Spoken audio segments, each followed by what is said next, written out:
Lantunan di rumah berdarah. Malam itu tak seperti biasanya. Selepas menunaikan sholat isya, para warga berdiam di dalam musola. Mereka berkumpul dan tidak langsung pulang kecuali para perempuan.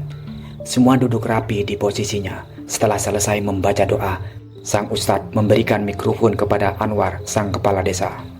Anwar berdiri dan mengambil mikrofon itu. "Baik bapak-bapak," Anwar mulai berbicara. Semua pasang mata yang ada menatap ke arahnya.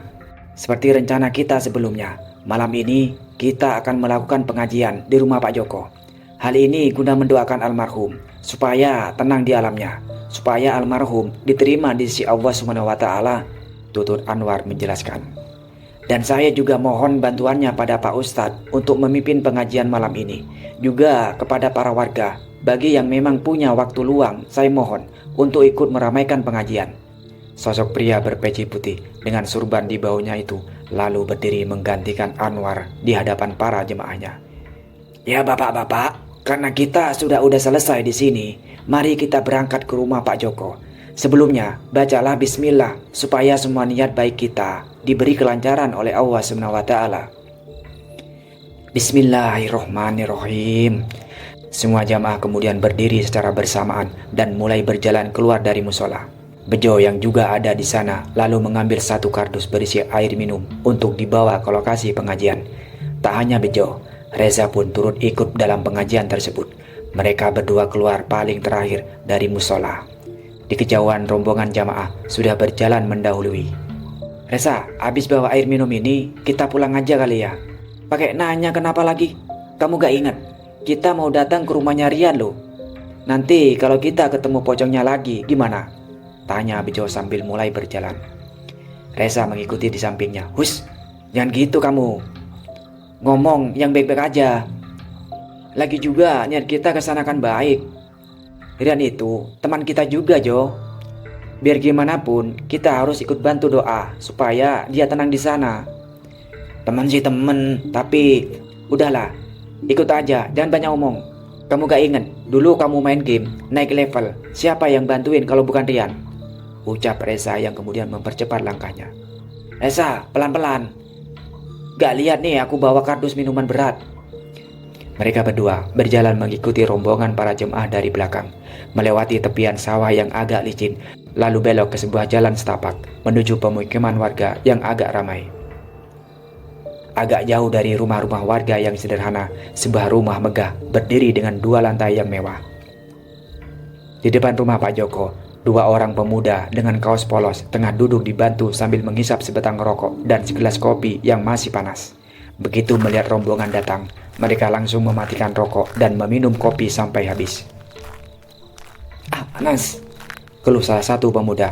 "Udah tahu panas, pelan-pelan." Mereka berdua berdiri menyambut kedatangan Pak Ustadz dan Pak Kades. "Assalamualaikum," ucap Pak Ustadz yang kemudian berhenti di depan mereka. "Gimana? Udah siap semua?" "Udah siap Pak, sofa, meja semuanya udah kita rapihin. Udah kita sapu sampai bersih. Karpet udah digelar, lampu udah nyala. Udah siap deh pokoknya," jawab salah satu pemuda. "Bagus deh, tapi kalau kalian masih pakai celana pendek, pulang sana, ganti pakai sarung," ujar Pak Ustadz. "Lah, kita ikut juga nih."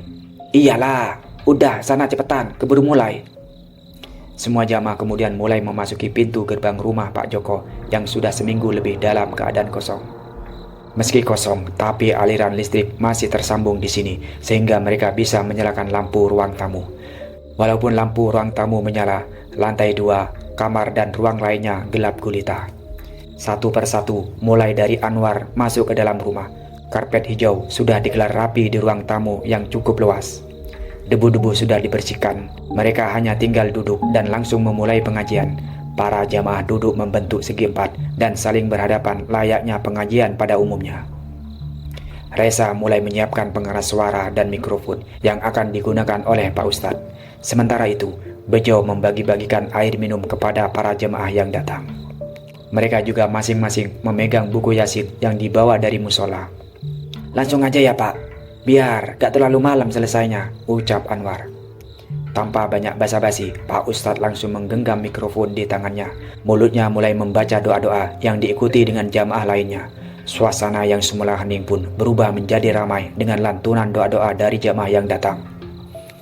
Lembar demi lembar mulai dibuka, mereka membaca tiap-tiap ayat yang ada di dalamnya dan dengan khusyuk. Tapi pengajian itu tidak selancar seperti yang diharapkan. Beberapa menit setelah dimulai, tipis-tipis masih tercium bau busuk yang seakan tertinggal di rumah ini. Beberapa jamaah terpaksa membaca sambil menutup hidung.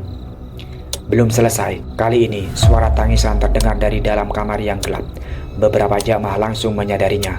Bahkan sebenarnya Anwar pun dan Pak Ustadz pun mendengar juga.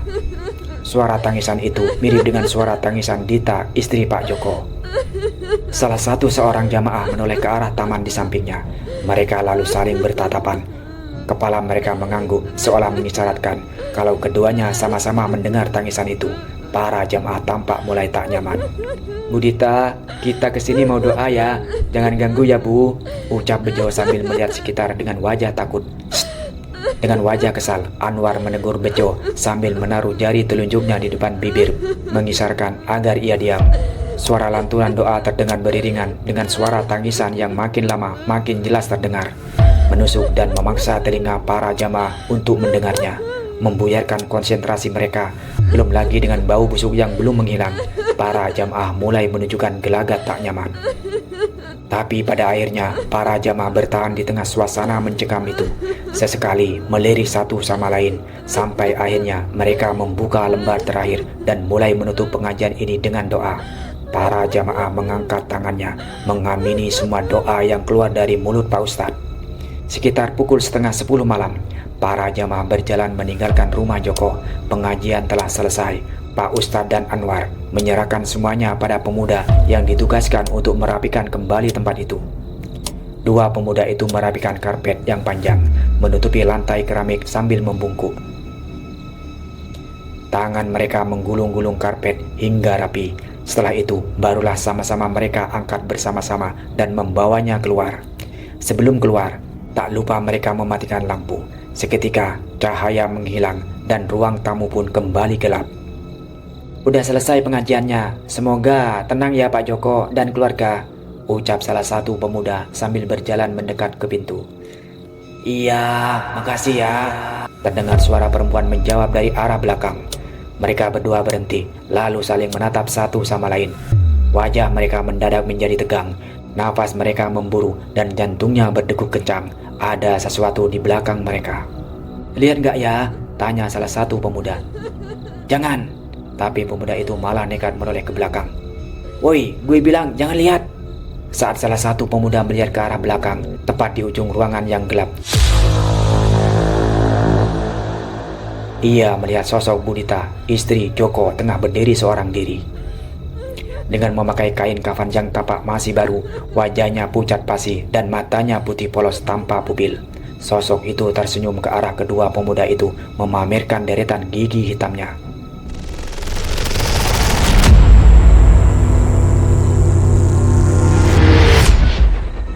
"Makasih ya abang-abang," ucap pocong itu sambil menggoyangkan kepalanya ke kiri dan ke kanan. Sontak salah satu pemuda langsung teriak dan lari ketakutan, sedangkan pemuda satunya langsung lari dan enggan melihat ke belakang.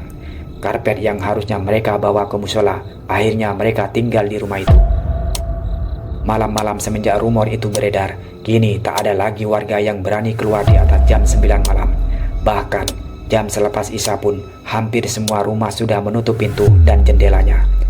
Toko dan warung juga serentak tutup. Anak-anak sudah masuk ke dalam rumah dan suasana mencekam pun tercipta di jalan-jalan. Hal ini membuat cemas Anwar selaku kepala desa.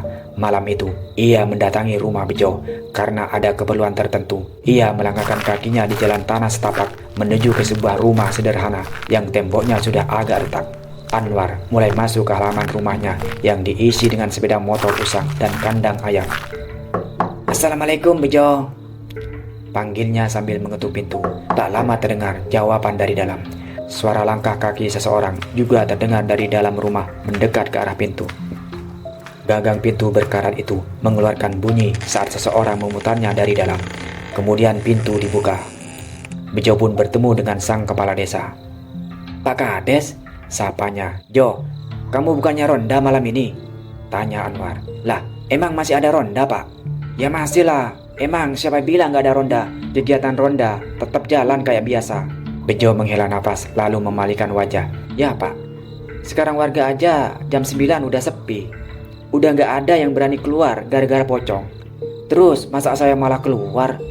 Cari mati namanya Pak. Justru saya takut kalau suasana sepi gini malah dimanfaatin buat orang-orang yang nggak bener. Maling lah, begal lah, orang mesum lah. Makanya kita tetap butuh ronda, ucap Anwar menjelaskan. Udah, sana siap-siap. Kasihan si Resa sendirian di pos. Wah, Resa? Wah, gila tuh anak kerajinan, ucap Bejo yang langsung berjalan masuk ke dalam rumahnya. Sial bagi mereka yang mendapat jatah ronda, alih-alih berlindung dari rumah mereka yang nyaman demi menghindari teror pocong, mereka malah keluar dan menghabiskan malam di pos ronda. Bejo siap dengan jaket dan senternya. Ia keluar sambil menutup pintu. Sang kepala desa tengah duduk menunggu di pelataran depan. Setelah siap, mereka berdua pun sama-sama berangkat menuju pos ronda. Anwar dan Bejo berpisah di tikungan desa. Sang kepala desa belok arah ke rumahnya. Sementara si pemuda kurus itu jalan lurus menuju ke pos ronda yang tampak bercahaya di tengah gelapnya jalan persawahan. Di sana tampak ada satu sandal.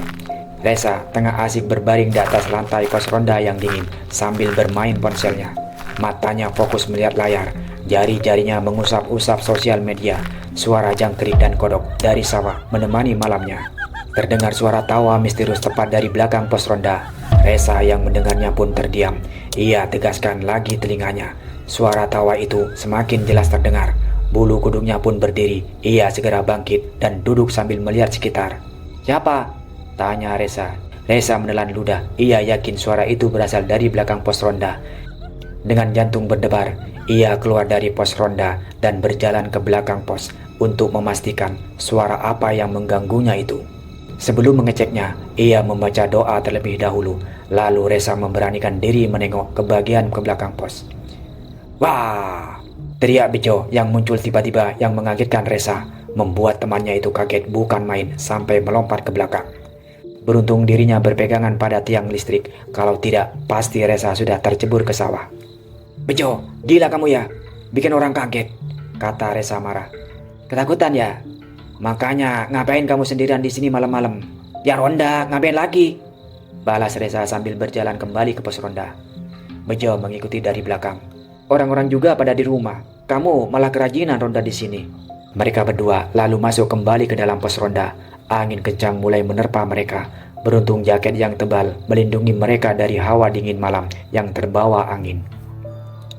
Di tengah malam gelap itu, tak ada yang bisa mereka lakukan selain mengobrol dan bermain game online di bawah terangnya sinar lampu yang jadi satu-satunya penerangan di pos ronda. Bukannya berjaga, keduanya malah asik bermain sampai lupa waktu. Sudah hampir jam 12 malam, tapi belum satu pun dari mereka keliling untuk berpatroli mengamankan desa. Sampai akhirnya baterai ponsel Resa hampir habis, barulah mereka berhenti bermain. Keliling yuk, ajak Resa. Sambil berbaring dan bermalas-malasan, Bejo menjawab, ngapain sih? Udah di sini aja, aman. Santai aja kita di sini. Ayo Jo, sekalian ke rumahku ambil power bank. Bateraiku hampir habis nih. Ya elah, udah sana kalau mau ambil, ya ambil aja sendiri. Lagi asik juga nih, jawab Bejo yang kemudian berubah posisi tidurnya membelakangi Resa. Ya udah, awas kamu ya. Kalau ada apa-apa, masa bodoh, ucap Resa yang kemudian keluar pos dan memakai sandal. Udah, sana kalau mau keliling. Nanti ketemu pocong baru tahu kamu, kata Bejo menakut-nakuti. Tanpa menjawab omongan Bejo, Resa segera berjalan meninggalkan pos ronda untuk mengambil power bank yang ada di rumahnya. Sambil menyalakan senter dan menyorot setiap sisi jalan, Resa melangkah di tengah kegelapan, sementara temannya masih bersantai sambil asik bermain game. Nah, bagus, ucap Bejo sambil asik bermain sendiri. Terdengar suara tawa dari belakang pos ronda. Suara itu terdengar ke telinga Bejo. Tapi karena sibuk dengan gamenya, ia mengabaikan suara itu. Beberapa kali suara tawa terus terdengar, sampai akhirnya Bejo mulai terganggu. Dengan tatapan kesal ia melirik ke arah belakang pos. Resa nih pasti mau balas dendam ya, gumam Bejo. Woi Resa, udah balik, sini masuk, ajak Bejo. Suara tawa itu terus terdengar dan semakin membuat Bejo jengkel. Reza, gak lucu ya? Gak guna, udah basi. Kalau mau ngerjain balik, pakai cara lain dong, gak takut. Bejo terus menyuruh Reza supaya menghentikan aksi isengnya itu. Reza, cepetan sini, ngapain sih? Tapi suara tawa itu terus terdengar beberapa kali pun Bejo memperingatinya untuk berhenti. Sampai akhirnya ia mulai habis kesabaran. Dengan wajah kesal ia taruh ponsel itu di lantai pos ronda. Dengan cepat dirinya keluar dan berjalan ke belakang pos. Reza, ku hajar kamu ya, ancam Bejo yang sudah kesal. Bejo langsung melangkah cepat dan melihat ke bagian belakang pos ronda. Bejo langsung terdiam tanpa sempat menyelesaikan ucapannya. Kala ia melihat sosok pocong tengah berdiri di belakang pos ronda. Wajahnya itu mirip dengan wajah Budita, istri dari Joko. Dengan kulit putih pucat terbungkus kain kafan, pocong Budita melotot menghadap ke arah Bejo sambil tersenyum lebar. "Oh, pocong!" teriak Bejo yang saking kagetnya sampai jatuh terjebur ke sawah. Seketika, badan Bejo langsung kotor terkena lumpur dan tanah basah dari sawah. Ia berusaha bangkit dan naik ke atas, sementara sosok pocong itu terus menatapnya sambil tertawa. Dengan wajah panik, ia bangkit dengan keadaan basah kuyup. "Pocong!" teriaknya yang langsung berlari sekuat tenaga meninggalkan pos ronda. Bahkan sandal dan ponselnya ia tinggalkan begitu saja. Tanpa alas kaki, Bejo berlari ketakutan di jalan desa menuju rumahnya. Dari arah gang pemukiman warga, Reza berjalan keluar sambil membawa powerbank. Ia tak berpapasan dengan Bejo yang lari kocar-kacir. "Jo!" panggil Reza. "Jo!" panggil Reza, tapi orang itu tidak menjawab dan terus berlari. "Kenapa lagi tuh anak?"